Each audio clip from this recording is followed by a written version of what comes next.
This is for me. This is in honor of the Red Sox, or no? Kind of. In two separate incidents today, NATO jets were illuminated by SA-6 fire control radars, Bosnian-Serb SA-6 fire control radars, and following long-standing rules of engagement, 3 HARM anti-radar missiles were fired by the NATO jets in response. This was a narrow, limited, and very much proper exercise of self-defense by the NATO air crews, and in place a ceasefire, and if there is a reasonable prospect that the peace could be enforced. Well, I think there has been some indication that the Bosnian Serbs have been pushing the envelope. They've been engaging in some activities which are not proper under the no-fly zone. But I don't know if this morning's incident was related to those other incidents in any way. Welcome to the Pentagon.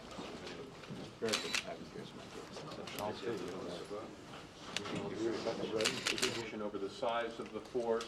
Are there conflicting pressures? La France se félicite de l'action diplomatique menée par les États-Unis pour favoriser le processus de paix en Bosnie-Herzégovine.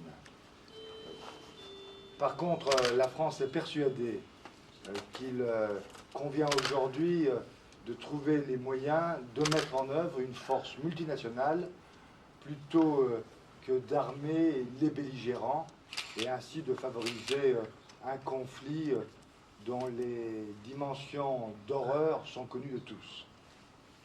The best approach would be a build-down of weapons, having all of the belligerents decrease so that there's some balance of force, some correlation of forces in the area. That would be the first choice. If that's not successful, then it may be necessary to have some effort put into the professionalization of the Bosnian Federation Army so that there is not such an imbalance in the future.